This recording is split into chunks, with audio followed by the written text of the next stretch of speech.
Hi there, Janet Fritz here for Galaxy Girl Creations. Welcome to my channel and welcome to the CRAFTiQ challenge.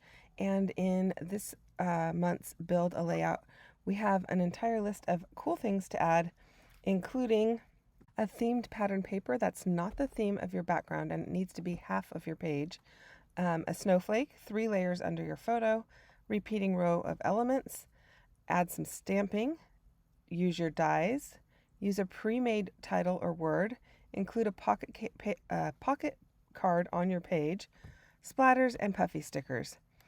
So that led me into thinking I would use some birthday paper for this layout about being in the pool. So this pink polka dot paper is actually paper from, I think it's called Hip Hooray. It's from Pebbles, and it is a birthday collection. And so I thought I would use that, but I'm going to use the pink side, not this gummy bear side. And I don't know, I can't really foresee any reason that I would ever really use the gummy bear side, but the pink is awesome. And then I was trying to figure out a page to go with the pink, to be the other half of the page. And I end up choosing this paper that has like these little, I don't know if they're water drops or teardrops or whatever. I go back and forth between whether or not to use the blue polka dot or that other paper with all of those little dots on it. And so I do go and use the dotted paper, and that is from a baby collection. The back side of it has rubber ducks all over it, and so I am in fact using 2 pieces of paper to be my 2 pieces of themed paper for a non-themed layout. Well, I guess it is kind of a themed layout. It's a pool themed layout or summer themed layout, but I'm using themes other than what they are intended for. This plaid paper is from Photoplay's Mad for Plaid, and I really liked it. It has the pink and the blue in it, and it brings in some yellow, which I think is perfect for a summertime type of layout. And so I think that's just like the perfect addition. And I'm just trying to decide what to back my photos with. I need to have 3 layers, if you recall from that list. And so I'm going to start with this pink polka dot. I'm going to use it on the opposite side of the photos as to where the background of pink paper is. And so that brings that pink into the opposite side of the layout. And I like how that looks.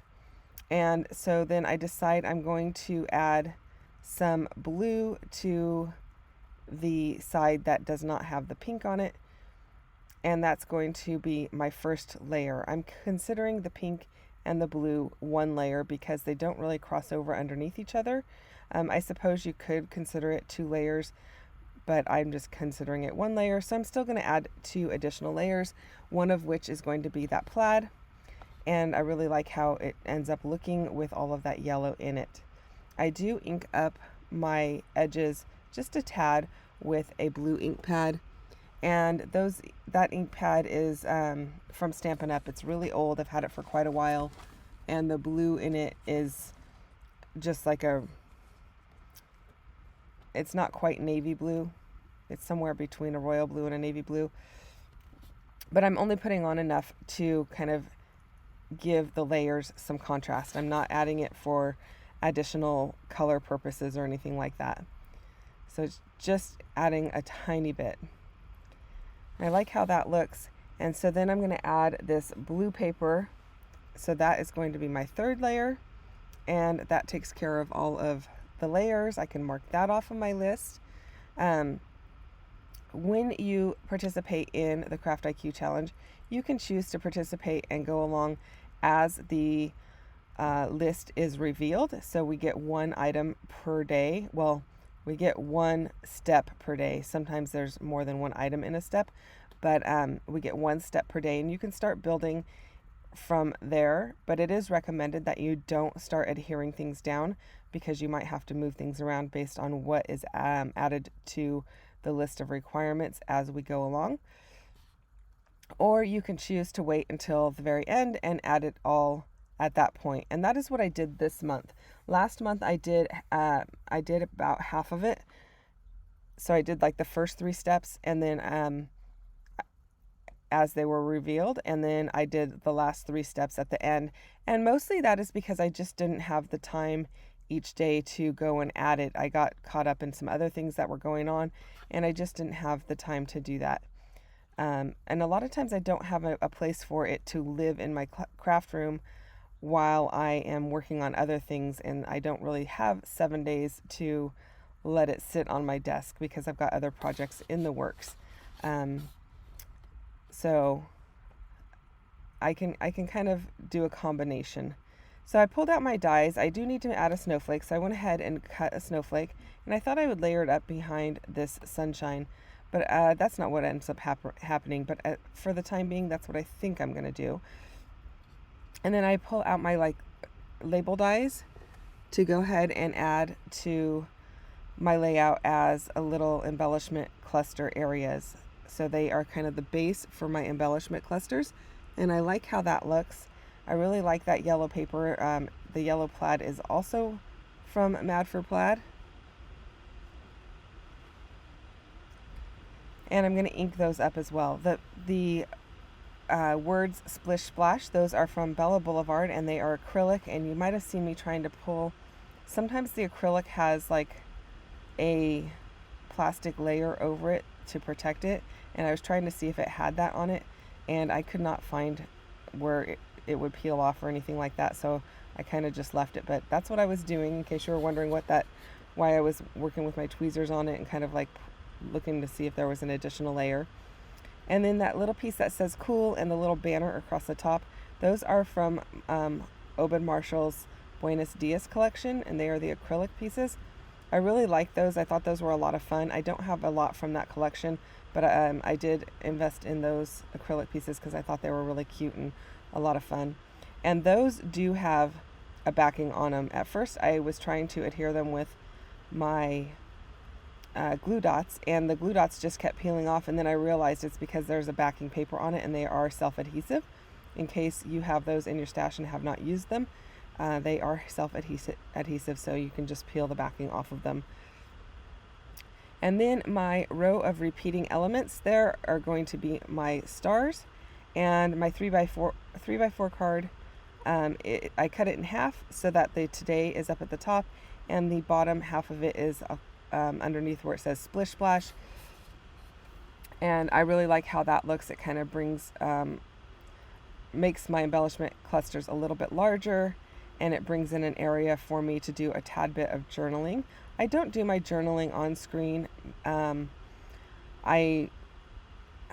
Sometimes I will start it on screen, but in this case I didn't add the journaling before I photographed it.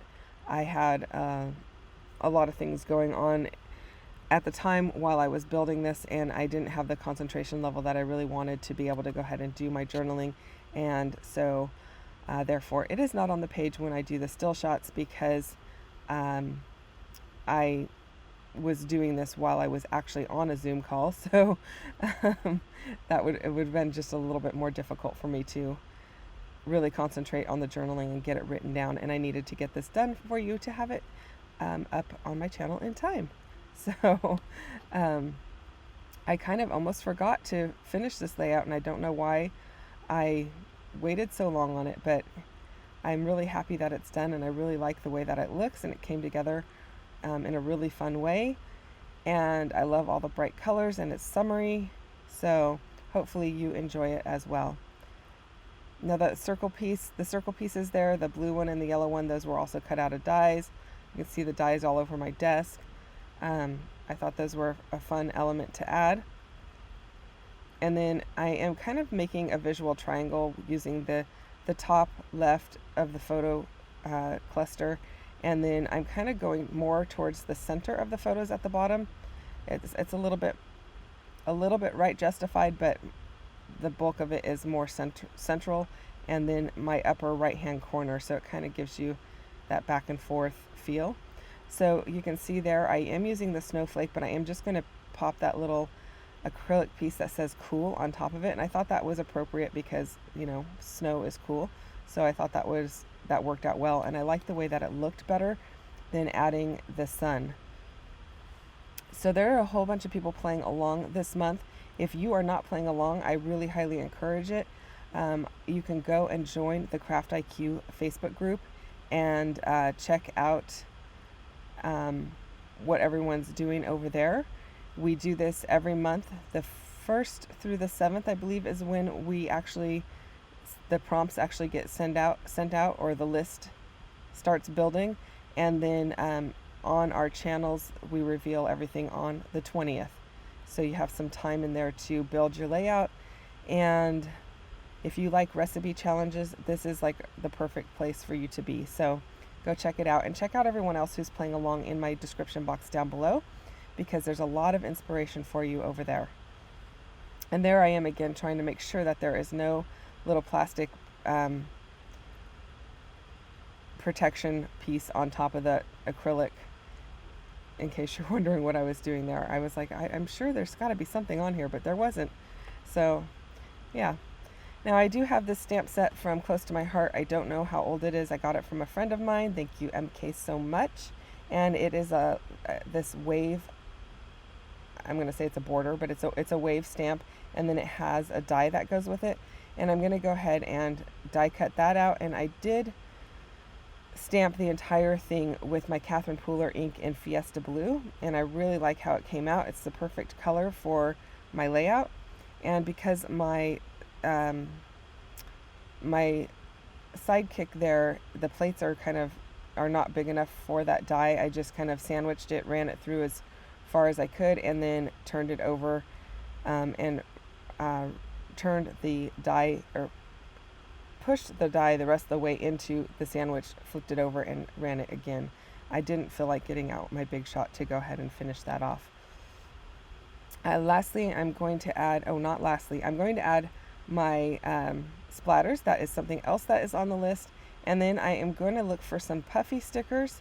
And in the puffy stickers, I found some word stickers from Rosie's Studio, and those are going to fit the bill just for that.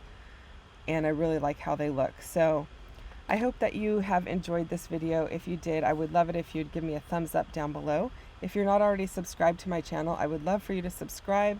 And if you are subscribed, thank you for subscribing.